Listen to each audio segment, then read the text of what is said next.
Good morning बच्चों।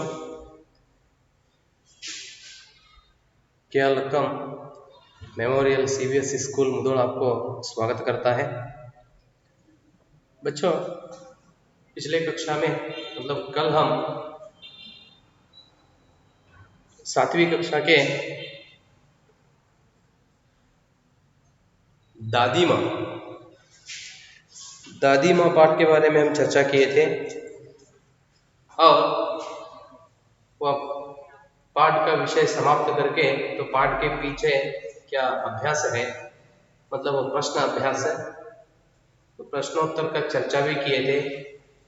तो पाठ में पूरा क्या अभ्यास दिए है उसके बारे में चर्चा करते हुए तो पिछले कक्षा में हम वह पाठ समाप्त किए। तो आज हम इस कक्षा में तो अगला विषय शुरू करने से पहले 1-2 मिनट बच्चों आप हिमालय पर्वत पिक्चर में आप भाव चित्र में देखा हो, ठीक है।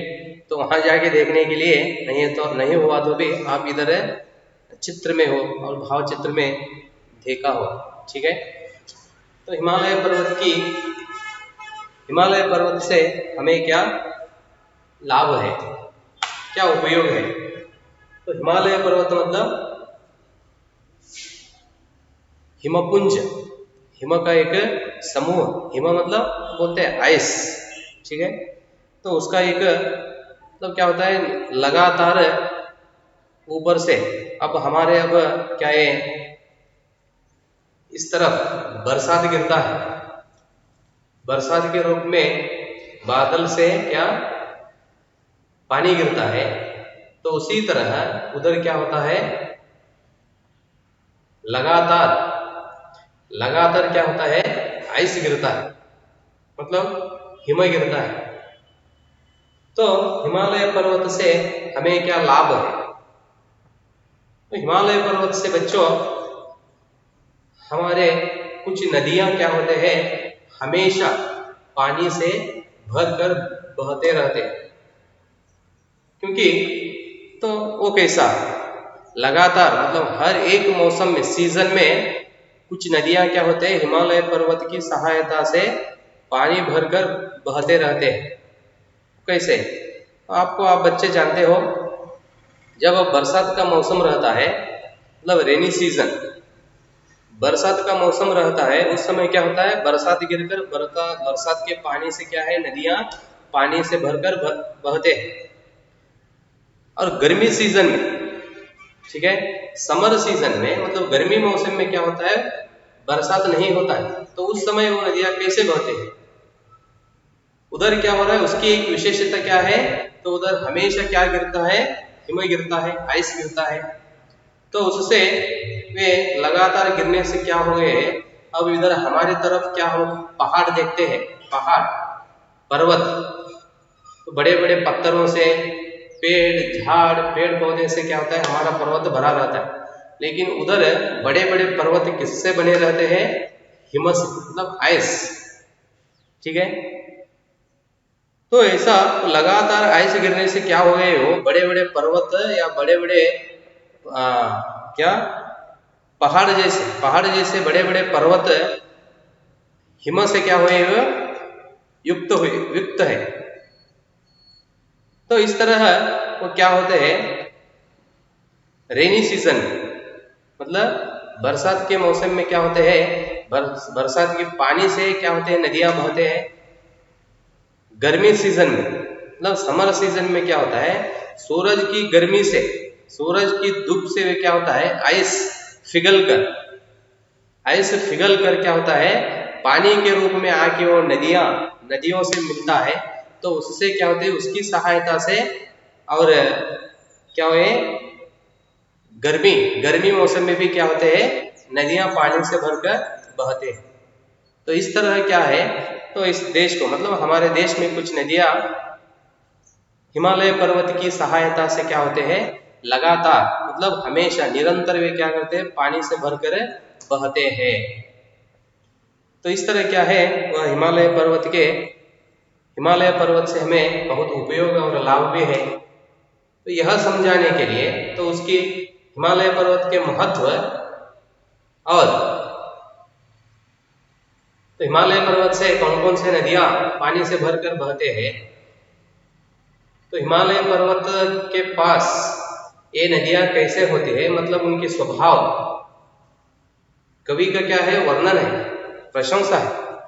हिमालय पर्वत के सामने हिमालय पर्वत क्या है, उन नदियों के माता पिता है, समझ में आ रहे ना, क्योंकि वहां से वो पैदा होते हैं, पैदा होकर बहते हैं, तो इसलिए हिमालय पर्वत को कवि क्या कहते हैं, नदियों का माता पिता है।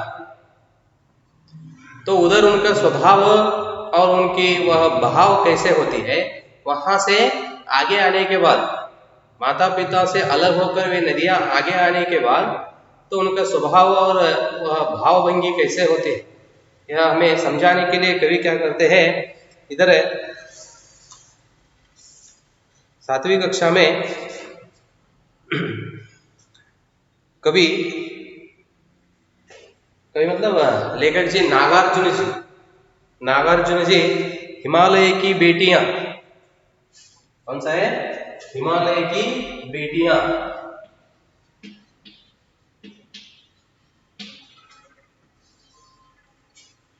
हिमालय की बेटियां,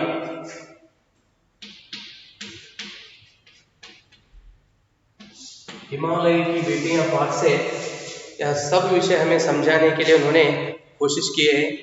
आइए बच्चों, तो हिमालय की बेटियां पाठ में लेखक जी नागार्जुन जी किस विषय के बारे में चर्चा किए हैं और हिमालय पर्वत का महत्व क्या है, तो हिमालय पर्वत की बेटियां कौन कौन से हैं, यह सब विषय के बारे में हम चर्चा करेंगे। देख लो, अभी तक मैंने उन्हें दूर से देखा था, लेखक जी नागार्जुन कहते हैं, क्या कहते हैं उन्होंने, अभी तक मैंने उन्हें दूर से देखा था, बड़ी गंभीर, शांत, अपने आप में खोई हुई लगती थी। कभी मतलब लेखक जी कहते हैं कि अभी तक मतलब यह समय तक मैं क्या किया था, वह हिमालय पर्वत को बहुत दूर से देखा था, समझ ना, हिमालय पर्वत, उन्हें मतलब वही हिमालय पर्वत, अभी तक मैंने उन्हें दूर से देखा था, बड़ी गंभीर, शांत, अपने आप में खोई हुई लगती थी। गंभीर मतलब तो एक क्या बोलते हैं आप, गंभीर मतलब डिसिप्लिन, बड़ी गंभीर, शांत स्वभाव, अपने आप में खोई हुई लगती थी। अपने आप में खोई हुई मतलब ये सभी स्वभाव से, गंभीर मतलब गंभीर स्वभाव, शांत स्वभाव, ये सभी स्वभावों के मिलन से अपने आप में खोई हुई लगती थी। खोना मतलब ಕಳೆದುಕೊಳ್ಳೋದು ಅಂತ ಹೇಳಿ, ಅಂದ್ರೆ ತನ್ನನ್ನೇ ತಾನು ಮರೆತು ಕಳೆದುಕೊಂಡಿರುವ ರೀತಿ, ಅಂದ್ರೆ ಅಷ್ಟು ಶಾಂತ ಸ್ವಭಾವ, ಒಂದು ಯಾವುದೇ ಬೇರೆ ಯಾವುದೇ ವಿಷಯಕ್ಕೂ ಇರ್ಬೋದು ಅಥವಾ ಯಾವುದೇ ಶಬ್ದಗಳಿಗೂ ಕಿವಿ ಕೊಡದೆ, ಹೇಗೆ ಒಂದು ಹಿಮಾಲಯ ಪರ್ವತದಲ್ಲಿ ಋಷಿಮುನಿಗಳು ತಪಸ್ಸಿಗೆ ಕುಳಿತಿರ್ತಾರಲ್ರಿ, ಅದರ ಸುತ್ತಲೂ ವಾತಾವರಣ ಹೇಗಿರ್ತದೆ, ಶಾಂತ ಸ್ವಭಾವದಲ್ಲಿ, ಅಂದ್ರೆ ಆ ಒಂದು ಅವರು ಮಾಡ್ತಕ್ಕಂಥ ಒಂದು ಧ್ಯಾನದಲ್ಲಿ ತಮ್ಮನ್ನೇ ತಾವು ಮರೆತು ಬಿಟ್ಟಿರ್ತಾರೆ. ಹಾಗೆ ಇಲ್ಲಿ ಏನಾಗ್ತಾ ಇತ್ತು, ಲೇಖಕರು ಆ ಒಂದು ಹಿಮಾಲಯ ಪರ್ವತವನ್ನ ಇಲ್ಲಿಯವರೆಗೂ ಬಹಳ ದೂರದಿಂದ ನೋಡಿದ್ರು. ಆ ಸಂದರ್ಭದಲ್ಲಿ ಲೇಖಕರಿಗೆ ಅದರ ಸ್ವಭಾವ ಈ ತೆರನಾಗಿ ಕಂಡಿತ್ತು. ಯಾವ ತೆರನಾಗಿ, ಒಂದು ಬಹಳ ಗಾಂಭೀರ್ಯತೆಯಿಂದ ಕೂಡಿರ್ತಕ್ಕಂಥ ಶಾಂತ ಸ್ವಭಾವದಿಂದ ತನ್ನನ್ನೇ ತಾನು ಮರೆತಿರುವ ಹಾಗೆ, ತನ್ನನ್ನೇ ತಾನು ಕಳೆದುಕೊಂಡಿರುವ ಹಾಗೆ ಒಂದು ಶಾಂತ ಸ್ಥಿತಿಯಲ್ಲಿ ಕುಳಿತುಕೊಂಡಿರುವ ತರಹ ಹಿಮಾಲಯ ಪರ್ವತ ಲೇಖಕರ ಕಣ್ಣಿಗೆ ಬಿದ್ದಿತ್ತು.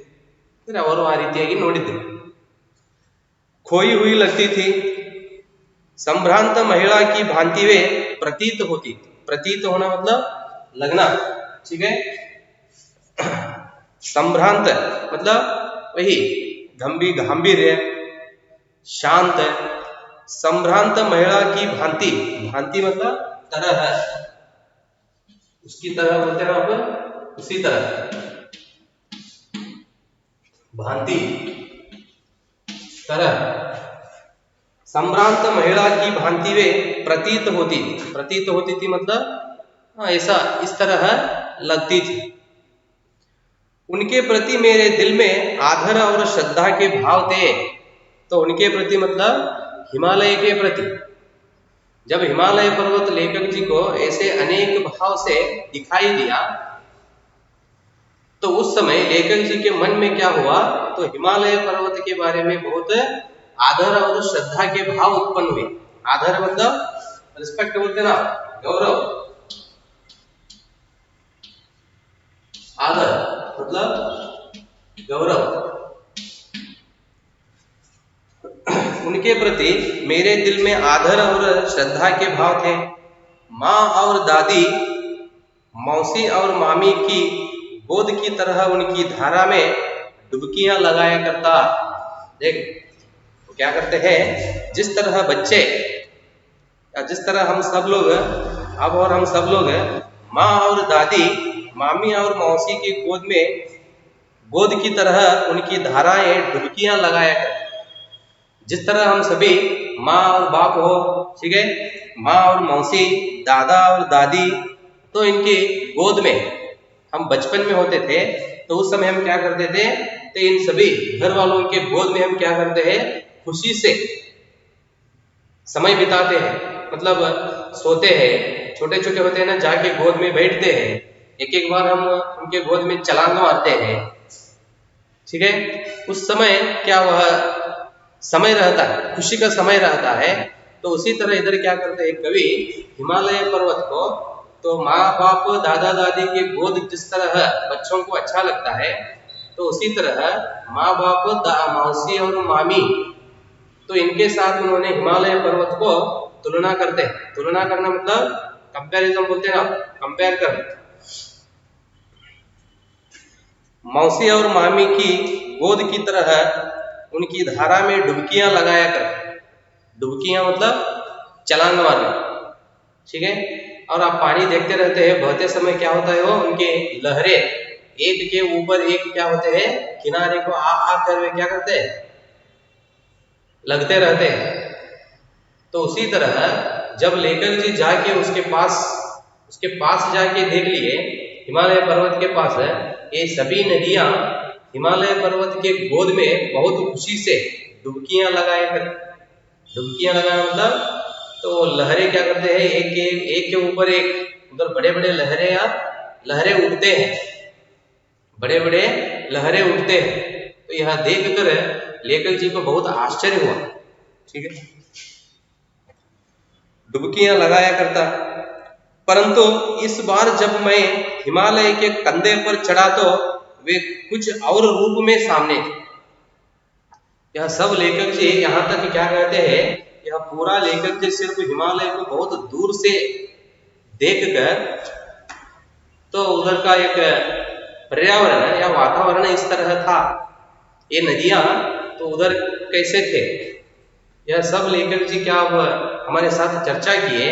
यह क्या है, लेखक जी हिमालय पर्वत को बहुत दूर से देखे थे, उस समय उसका स्वभाव लेखक जी को ऐसा लगा। लेकिन इस बार ಎಲ್ಲವೂ ಸ್ವಭಾವ ಲೇಖಕರಿಗೆ ಹಿಮಾಲಯ ಪರ್ವತವನ್ನ ಬಹಳ ದೂರಿನಿಂದ ನೋಡಿದರು, ಅಲ್ಲಿಯ ವಾತಾವರಣ ಲೇಖಕರಿಗೆ ಈ ತೆರನಾಗಿ ಕಂಡಿತು.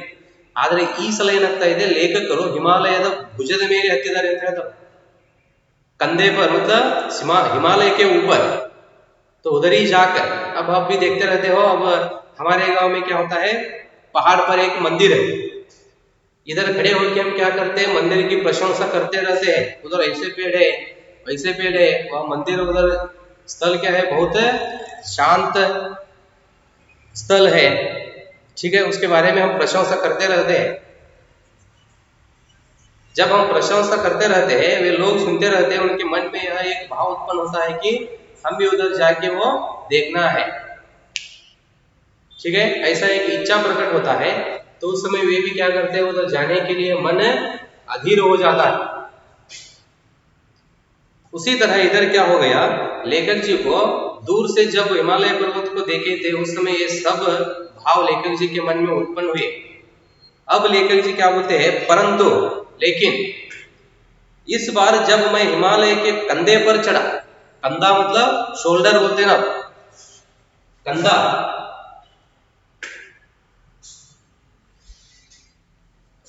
परंतु इस बार जब मैं हिमालय के कंधे पर चढ़ा तो वे कुछ और रूप में सामने थी। ठीक है, अब क्या प्रशंसा की है लेखक जी ने, बस दूर से देखे थे उन्होंने, लेकिन इस बार क्या हुआ है, लेखक जी खुद कहा गए हैं हिमालय पर्वत के ऊपर चढ़े हैं। कंधे पर मतलब हिमालय पर्वत के शोल्डर पर।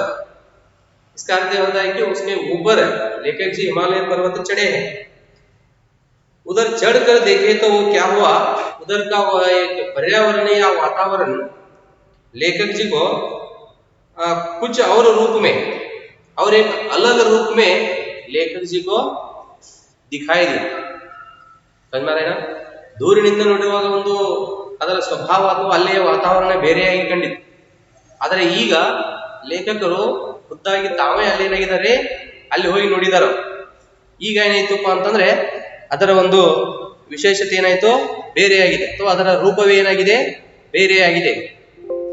ಈ ತರನಾಗಿ ಲೇಖಕರು ಏನ್ ಮಾಡ್ತಾರೆ, ಅದರ ಒಂದು ವರ್ಣನೆಯನ್ನು ನಮಗೆ ತಿಳಿಸ್ಕೊಡ್ತಾರ. ಹಿಮಾಲಯ पर्वतದ तो लेखक जी जब पहली बार हिमालय पर्वत को दूर से देखे थे तो उस समय उसका एक रूप अलग तरीके में दिखाई दिया। ठीक है, लेकिन और इस बार और एक बार अब क्या बोल रहे हैं लेखक जी, अब क्या कहते हैं, तो इस बार लेखक जी कहा गए हैं उसके सामने, मतलब हिमालय पर्वत पर चढ़कर, तो उधर देखे तो उसका रूप अलग तरीके में, तो पहले कौन सा वह रूप देखे थे, लेकिन अब क्या हुआ है, वो अलग हो गया है। देखो क्या कैसा दिखता है, कुछ और रूप में सामने थी। मैं हैरान था कि यही दुबली पतली गंगा, यही यमुना, यही सतलुज समतल मैदान में उतरकर विशाल कैसे हो जाती है। इनका उछलना और कूदना, खिलखिला कर लगातार हंसते जाना, इनकी यह भावभंगी, इनका यह उल्लास कहाँ गायब हो जाता है। तो लेखक जी बहुत अच्छी तरह से इधर क्या कहते हैं, उन्होंने नदियों का स्वभाव उसका प्रशंसा करते हैं, स्वभाव को प्रशंसा करते हैं। तो हिमालय के कंधे पर चढ़कर उन्होंने देखते हैं तो उन्हें लेखक जी को क्या दिखाई देता है। देखो, मैं हैरान था कि, मतलब लेखक जी को बहुत आश्चर्य हुआ, या आश्चर्य से देखते हैं, क्या देखते हैं, यही दुबली पतली, मतलब दुबली पतली मतलब तिन्न बोलते हैं ना, तिन्न ಸ್ವರಗೀತ ಅಂತ ಹೇಳ್ತಿರಲ್ಲ, ತೆಳುವಾದ, यही दुबली पतली गंगा, गंगा मतलब गंगा नदी, यही यमुना, यमुना, यही सतलुज, सतलुज मतलब सतलज नदी बोलते हैं ना। ठीक है, तो ये सब आप देखते हो, तो क्या एसएसटी विषय में मैप का अभ्यास होता है उसमें, तो उस समय आप ये सभी नदियां कहाँ आते हैं, नदियों का नाम भी आप उस विषय में सुना होगा। समतल मैदान में उतरकर विशाल कैसे हो जाती, विशाल मतलब बड़ा। तो उधर लेखक जी जब हिमालय पर्वत पर चढ़कर ये सब देखते हैं तो उस समय उसका भाव मतलब उसका स्वभाव अलग दिखता है। पहले जब दूर से देखे थे उस समय उसका रूप अलग था, अब अलग दिख रहा है। तो ये सभी नदियां समतल मैदान में आकर, मतलब हिमालय पर्वत से दूर आकर, समतल मैदान मतलब उदाहरण के लिए अब इधर घटप्रभा नदी है हमारे गांव के पास। ठीक है, ये नदी क्या है, वो इधर आके बहुत बड़ा है, हम वो नदी पार करने के लिए हमें उधर क्या है, पुल मतलब ब्रिज का व्यवस्था है। यही नदी, उदाहरण के लिए बोल रहा हूं, यही नदी हिमालय पर्वत में एक छोटी सी धारा के रूप में बहती है। ಇದೇ ಇಷ್ಟು ದೊಡ್ಡದಿರತಕ್ಕಂಥ ನದಿ, ಉದಾಹರಣೆಗೆ ಹೇಳ್ತಾ ಇದ್ದೀನಿ ನಾನು, ಇದೇ ಇಷ್ಟು ದೊಡ್ಡದಿರತಕ್ಕಂಥ ನದಿ ಹಿಮಾಲಯ ಪರ್ವತದಲ್ಲಿ ಒಂದು ಚಿಕ್ಕ ಝರಿ ಅಂತ ಹೇಳ್ತಿರಲ್ರಿ, ನೀರಿನ ಝರಿ, ಅಷ್ಟು ಸಣ್ಣದಾಗಿ ಹರಿತಕ್ಕಂಥ ಒಂದು ನದಿಯಾಗಿದೆ ಅಂತ ಹೇಳ್ತಾರೆ। ये सभी गंगा, यमुना, सतलज, ठीक है, इधर इतने छोटे छोटे है ये हिमालय पर्वत पर चढ़कर लेकर जी बोल रहे हैं, नागार्जुन जी क्या कहते हैं उन्होंने, इधर ये इतने छोटे छोटे नदियां समतल मैदान में जाकर, मतलब हिमालय से दूर होने के बाद समतल मैदान मतलब ग्राउंड, समतल मैदान में जाकर विशाल कैसे हो जाते, तो बड़े कैसे हो जाते हैं। मतलब हिमालय पर्वत पर चढ़कर देखते हैं लेखक जी, जब देखते हैं उस समय ये नदियां सभी उनको बहुत छोटे छोटे दिखते हैं। लेखक जी को बहुत आश्चर्य हो जाता है, तो इतने छोटे छोटे नदियां तो नीचे जाकर मतलब हिमालय पर्वत से दूर होने के बाद बड़े विशाल कैसे होते हैं, उसके बारे में सोचते हैं। विशाल कैसे हो जाती है, इनका उछलना और कूदना। उछलना कूदना मतलब छलांग मारना, जंपिंग। इनका उछलना और कूदना, खिलखिलाकर लगातार हंसते जाना। खिलखिलाकर मतलब तो हंसने की आवाज है ना, तो छोटे बच्चे हो या सभी लोग खुशी होते वक्त जोर से हंसते हैं खिलखिलाकर आवाज करते हुए, तो उसी तरह लगातार हंसते जाना। इनकी यह भावभंगी, इनका यह उल्लास मतलब खुशी कहाँ गायब हो जाता है मैदान में जाकर, लेखक जी कहते हैं। तो हिमालय पर्वत क्या है, हिमालय पर्वत से बहते समय तो इन्हें सभी ये सभी नदियां तो इस तरह भाव से बहते रहते। कैसा भाव, उछलना और कूदना मतलब छलांग मारना, ठीक है। लगातार हंसना, जोर से आवाज करते हुए हंसना, मतलब ये नदियां हंसते नहीं, तो पानी की वह आवाज आती है। पानी बहते वक्त जब पानी बहता है उस समय ಆವಾಜ್ ಆತ ನೀರು ಹರಿಯುವಾಗ ಜುಳು ಜುಳು ಅಂತ ಶಬ್ದ ಬರ್ತದೆ ಅಂತ ಹೇಳ್ತಾರೆ. ಆ ಶಬ್ದವನ್ನೇ ಲೇಖಕರು ಏನ್ ಹೇಳ್ತಾರೆ ಇಲ್ಲಿ, ಅದರ ಒಂದು ನಗೆ, ಅದು ನಗ್ತಾ ಇರೋ ಶಬ್ದ ಅಂತ ಹೇಳ್ತಾರೆ. खिलखिलाकर लगातार हंसते जाना, इनकी यह भावभंगी तब यह पूरा स्वभाव, इनका यह उल्लास तब यह खुशी, ठीक है, कहाँ गायब हो जाता है मैदान में जाकर. तो ಇಷ್ಟೆಲ್ಲ ಸಂತೋಷದಿಂದ ಹರಿಯುವಂತಹ ಈ ನದಿ ಆ ಮೈದಾನವನ್ನು ಸೇರಿದ ಕೂಡಲೇ ಅಥವಾ ಹಿಮಾಲಯ ಪರ್ವತದಿಂದ ದೂರಾದ ತಕ್ಷಣವೇ ಆ ಮೈದಾನದಲ್ಲಿ ಹೋಗಿ ದೊಡ್ಡ ನದಿಗಳಾಗ್ತವೆ. ಆವಾಗ ಈ ಎಲ್ಲ ಖುಷಿಗಳು ಎಲ್ಲಿ ಮಾಯವಾಗುತ್ತವೆ. ಈಗ ಹರಿತಕ್ಕಂಥ ಒಂದು ಸಂತೋಷ ಖುಷಿ ಆ ಕೆಳಗಡೆ ಮೈದಾನದಲ್ಲಿ ಹೋಗಿ ಹರಿಯುವಂತಹ ಸಂದರ್ಭದಲ್ಲಿ ಅವು ಎಲ್ಲಿ ಮಾಯವಾಗುತ್ತವೆ. तो उनका ये सभी नदियों का रूप हिमालय पर्वत पर चढ़कर देखिए तो उधर अलग है. उसी तरह तो मैदान में जाकर जब बहते हैं तो उस समय उन नदियों का स्वभाव या रूप अलग है. ये दोनों में दोनों स्वभाव देखकर लेखक जी क्या कहते हैं, खुद अपने आप को प्रश्न पूछते हैं. कहाँ गायब हो जाता है मैदान में जाकर. किसी लड़की को जब मैं देखता हूँ, किसी कली पर जब मेरा ध्यान अटक जाता है, तब भी इतना कौतूहल और विस्मय नहीं होता. लेखक जी क्या कहते हैं, किसी लड़की को मैं देखता हूं, वो कहाँ तो जाते वक्त एक सुंदर लड़की को मैं देखता हूं और किसी कली पर, कली मतलब मग्गू बोलते हैं ना, मग्गू मतलब फूल होने से पहले होता है वो कली. किसी कली पर जब मेरा ध्यान अटक जाता है, मतलब तो कहाँ तो जाते समय एक सुंदर लड़की को देखा तो और सुंदर एक फूल को देखा, ठीक है.